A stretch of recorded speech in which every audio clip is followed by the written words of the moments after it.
This record does not begin with rain, nor with drought, nor with instruction about how life should be maintained.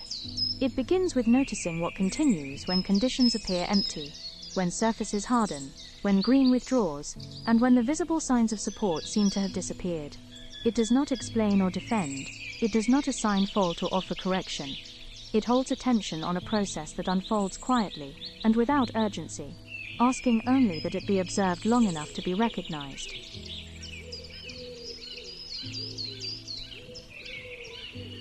There is a moment in late summer when the ground changes its sound. Footsteps land differently. Soil no longer gives way. Grass thins, stiffens, pales, and begins to resemble something closer to straw than growth. The air feels lighter yet heavier at the same time. And still, beneath that dryness, something remains at work, moving slowly enough to escape notice unless one is already looking for it.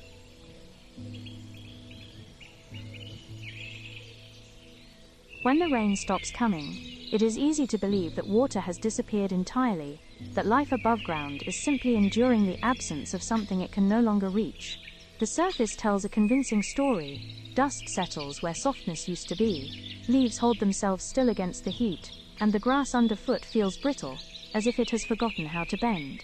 From above, everything looks paused, unfinished, waiting for permission to continue, and the waiting itself begins to look like decline.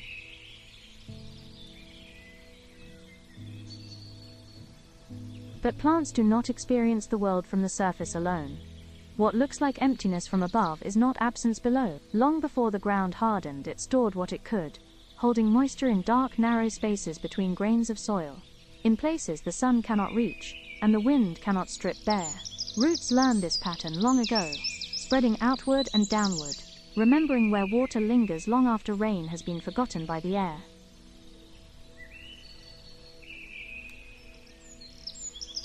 Trees, especially, live by memory rather than immediacy. Their roots do not panic when the sky stays clear. They extend patiently into deeper layers, where coolness remains and moisture moves slowly, guided upward through spaces too small to be seen.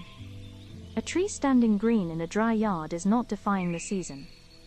It is drinking from a past moment, relying on what was gathered earlier and stored without ceremony, trusting that waiting is part of survival.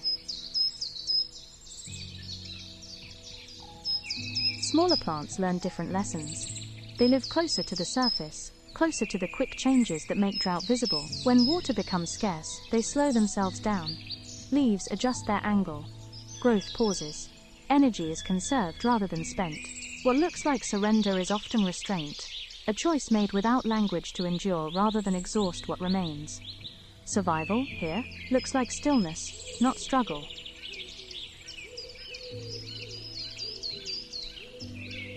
It is during these stretches that concern often rises in the observer. The ground looks abandoned. The grass feels sharp and lifeless. Without a hose or a steady source of water, it can feel as though care itself has been interrupted, as though attention alone is no longer enough. And yet the living things outside do not register that worry in the same way. They are not counting days since rain. They are responding to what still moves beneath them.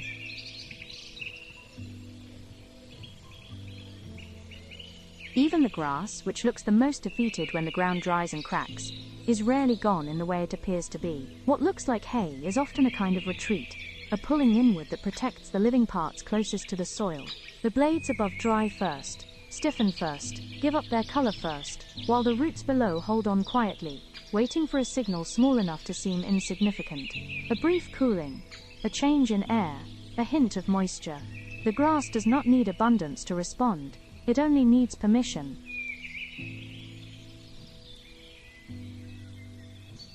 This is why a light rain can feel almost miraculous after weeks of dryness, even when it barely darkens the ground. The water arrives gently, spread thin and wide, touching the surface without force, slipping into the smallest openings rather than bouncing away. It cools the air as it falls, slows evaporation, softens the top layer just enough for roots to recognize it. What responds is not new growth, but remembered growth, life that never left, only paused until conditions shifted enough to allow it to speak again.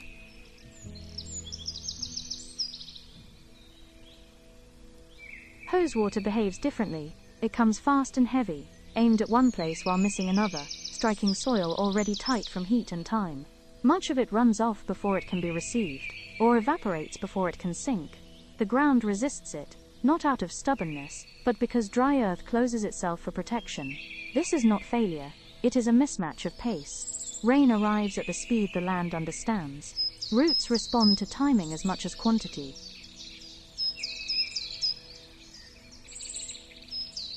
Underneath the surface, moisture does not disappear simply because the sky stays clear.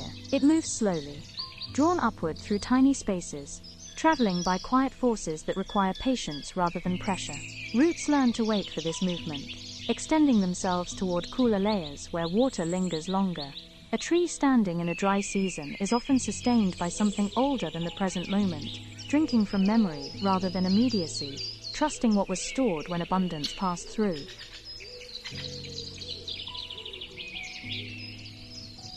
The deeper the root, the longer the view. Trees do not hurry toward rain, because they have learnt where water rests when rain is gone. Their strength is not in resistance, but in reach. They spread wide, but they also descend, learning the shape of the underground the way bodies learn rooms in the dark. What looks like endurance from above is often familiarity below, a relationship with depth that does not require constant renewal to remain intact.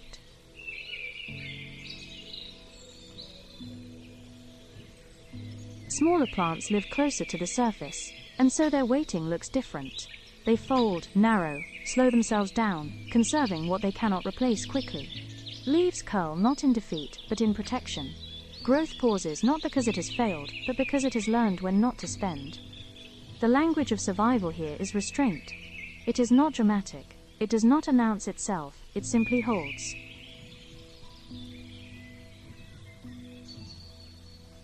There is also water that never announces itself at all. Night air cools. Morning arrives softly. Dew gathers where it can, settling briefly on leaves and soil before lifting again. It looks insignificant, but it adds up. Some plants are built to catch this moisture directly, guiding it inward with shapes perfected over time.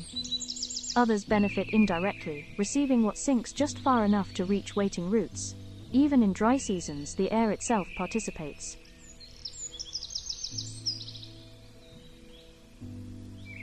This is why concern, though understandable, is not always aligned with what is happening.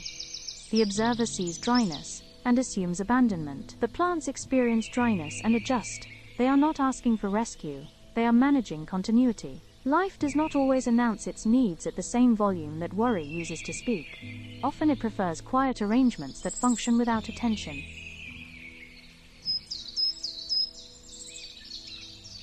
Grass, in particular, is skilled at disappearing without dying. When heat and dryness persist, it withdraws color, stiffens, thins, and waits. What looks like loss is often a protective retreat, keeping the living parts closest to the soil intact, while sacrificing what can be replaced later. This is why, after a brief rain, green returns quickly, sometimes overnight. The roots never left, they were listening.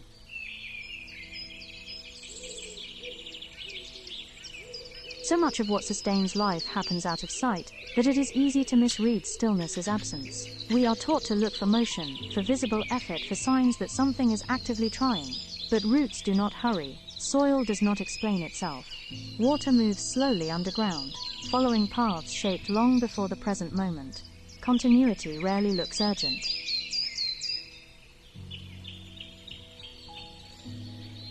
This quiet system does not depend on constant intervention. It depends on time, memory, and restraint. It depends on having learned where support comes from when the obvious sources withdraw. The land does not measure care by frequency alone. It recognizes alignment. When water arrives in a way it can receive, even briefly, it responds fully, without resentment for the wait.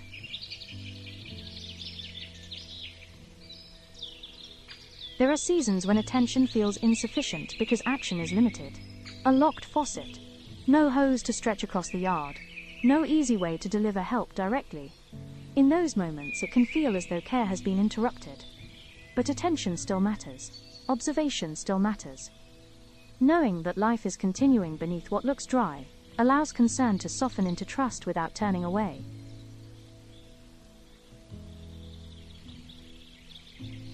The relationship between surface and depth is not one of opposition. It is one of timing. What happens above ground lags behind what happens below. Green returns after moisture arrives because the system was already prepared. Waiting was part of the design. The response looks sudden, only because the work leading up to it was invisible.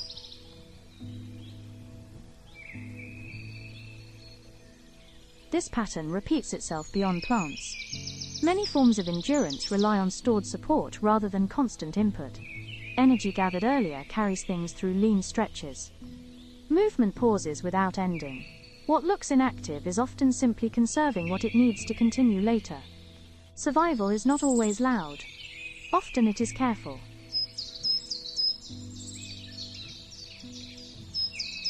When the rain finally comes, even lightly, the land does not celebrate. It absorbs. It opens where it can. It allows what arrives to move inward. There is no rush, no demand for more. Enough is enough. The response is proportional, efficient, and calm. Green returns not as gratitude but as function.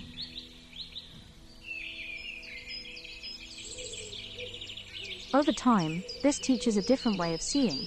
Dryness does not always mean danger. Stillness does not always mean decline. What looks like neglect from the outside may be patience from within.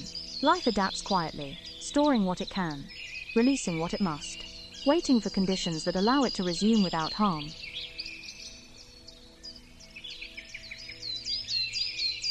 Standing in a dry yard, it becomes possible to notice this without panic. The grass may crunch underfoot. Leaves may hold themselves still, but beneath that surface, water is still moving, roots are still listening, and memory is still doing its work. Continuity does not require constant reassurance. Sometimes it only requires time.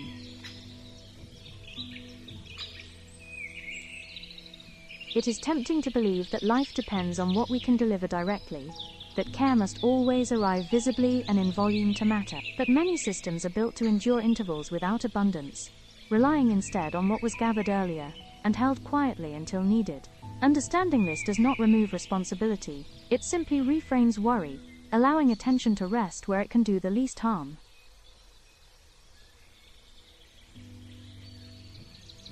When the ground eventually softens and green returns, it does not erase the dry season that came before it. It incorporates it. The waiting becomes part of the story, not an interruption. What survives learns from the pause, and what grows afterward carries that knowledge forward, rooted deeper than it was before.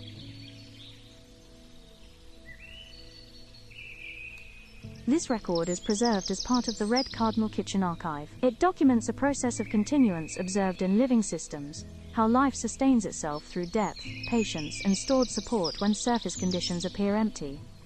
Some records exist to remember process, not to assign blame or deliver conclusions. Red Cardinal Kitchen, the illumination of a dynamic archive.